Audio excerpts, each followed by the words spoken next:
Hey, so এতিয়া আমি চাব গৈ আছো past perfect continuous tense. Past perfect continuous tense. Past perfect continuous tense. Past perfect continuous tense. এইটো আমাৰ past tense or last হ'ব. Past perfect continuous tense. এতিয়া যেহেতু মই ইয়াৰ সংজ্ঞা গোটেই ব্যৱহাৰবোৰ নকৰাৰ আগতে মই এটা বাক্যক চাই মেলি কেনেকৈ ক'ব পাৰিম যে এইটো past perfect continuous tenseত আছে সেইটোৰ বিষয়ে অলপ কৈ দিওঁ ওকে সে উদাহৰণ এটা লৈ লওঁ I had been playing football I had been playing football এই সেন্টেন্সটো মই ক'লো যে হি past perfect continuous tenseত আছে but how did I know মই কেনেকৈ গম পালো যে এইটো past perfect continuous tenseত আছে because মই এটা ফৰ্মুলা জানো এই ফৰ্মুলাটো কি I টো হৈছে subject plus had been plus verb টোৰ লগত আছে আমাৰ ing verbৰ লগত ing লগাই দিছো plus object হাহা আচ্ছা স্যাৰ এই কথাটো এইটো মানে এই ফৰ্মুলাটো যদি মই জানো subject plus had been plus verb in ing plus object এই ফৰ্মুলাত যদি এটা বাক্য থাকে তেতিয়া আমি সিধা কৈ দিম যে বাক্যটো past perfect continuous tenseত আছে ক্লিয়াৰ হৈছে না বস্তুটো আৰু এটা एग्जांपल লওঁ এই ফৰ্মুলাৰ পৰা एग्जांपल ভাবু এনে সাবজেক্ট এটা আমি কি দিমাগত আহিছে বাৰু সাবজেক্ট ৰাম তো দিমাগত আহিছে ৰাম had been ফৰ্মুলাত আছে সাবজেক্ট মানে কি আছিল এইবোৰৰ কথা মই আগতে বহুত ভিডিওবোৰত কলো দেই কাবাৰ যদি ক্লিয়াৰ নাই হোৱা প্লিজ গো এণ্ড চেক সাবজেক্টৰ ওপৰতো মই ভিডিও এটা কৰি থৈছো এনিৱে সাবজেক্ট মই ৰাম বুলি লৈ ললো ৰাম ফৰ্মুলাত আছে had been তো লগাই দিলো ৰাম had been verb যিকোনো এটা verb Babu Ram had been eating eat to এটা verb হয় ing যদি লগাই দিও ফৰ্মুলাত ing ও লগাব কৈছে Ram had been eating rice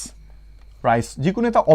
object মানে কি বস্তু যিকোনো বস্তু এটা লগাই দিলো Ram had been eating rice তো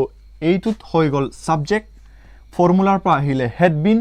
verb টো হয় eat verb টোৰ লগত ing লগাব লাগে ফৰ্মুলাই কৈছে আমাক আৰু এটা অবজেক্ট লগালো আমি rice সো এইটোৰ পৰা আমি গম পাই গলো যে এই সেন্টেন্সটো Ram had been eating rice এই সেন্টেন্সটো past perfect continuous tenseত আছে মানে সমুকে মই এটো ক'ব বিচাৰিছো যে past perfect continuous tenseত এটা বাক্য তেতিয়া থাকিব যেতিয়া হি এই ফৰ্মুলাটোক মানি চলিব subject plus had been plus verb in ing plus object clear একদম কিবা কনফিউজন আছে ইয়াত একো নাই কনফিউজন ওকে এতিয়া আমি ইয়াৰ ইউজটো চাব গৈ আছো okay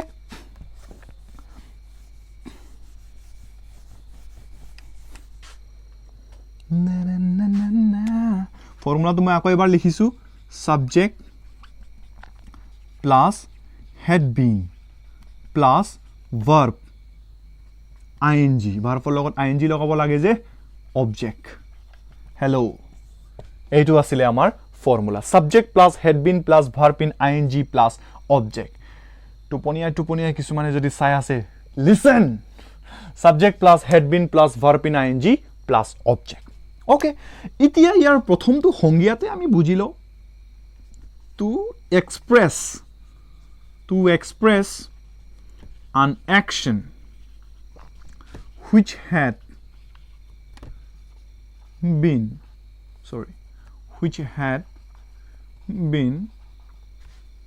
started in some point which had been started in some point in the past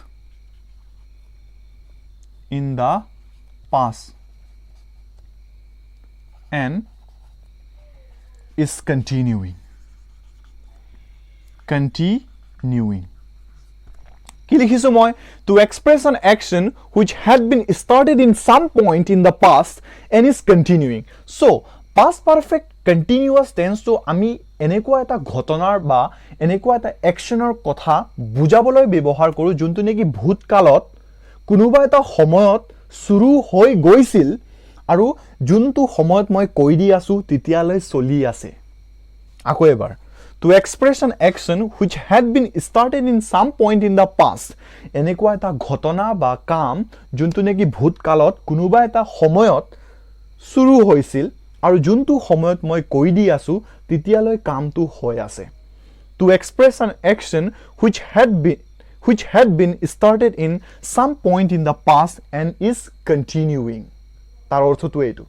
যে কোনোবা এটা কাম ভূতকালতে শুৰু হৈ গৈছিল আৰু মই যোনটো সময়ত কৈ দি আছো হেতু সময়লৈ কামটো চলি আছে যেনে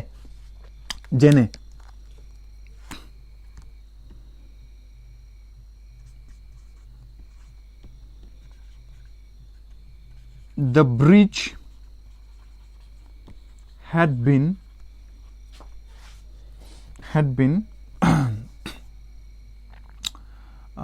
the bridge had been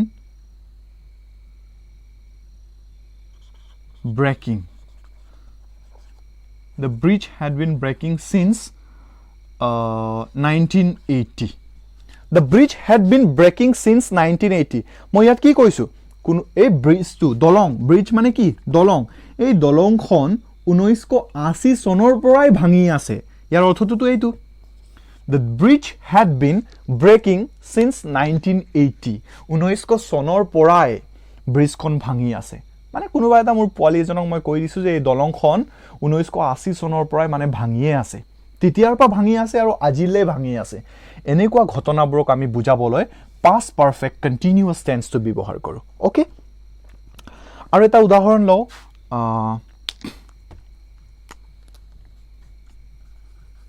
I had been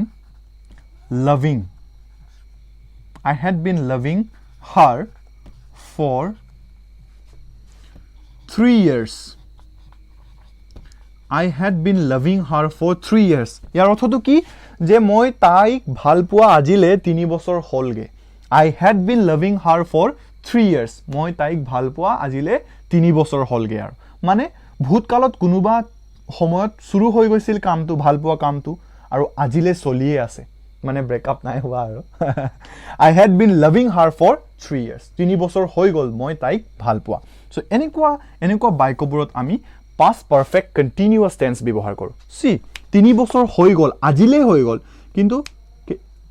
3 বছৰ আজিহে হৈছে তাৰ আগতেটো মই ভাল পাব লাগিব তাইক তেতিয়াহে আজিলে 3 বছৰ হ'ব হয়নে নহয় সো ভূতকালতে কোনোবা এটা সময়ত শুৰু হৈ গল ভাল পোৱা কামটো কিন্তু যোনটো সময়ত মই কৈ দি আছো তেতিয়ালে চলি আছে ক্লিয়াৰ হৈছে না past perfect continuous tense টো তেতিয়া ব্যৱহাৰ কৰো এতিয়া কিছুমানৰ কোৱেশ্চন আহিছে ঠিক আছে স্যাৰ সংজ্ঞাটো যদি মনত থাকে তেতিয়াহে আমি কথাটো গম পাম সংজ্ঞাটো বুলে মই পাহৰি গলো ইমান গাল দীঘল সংজ্ঞা কোনেনো মনত ৰাখিব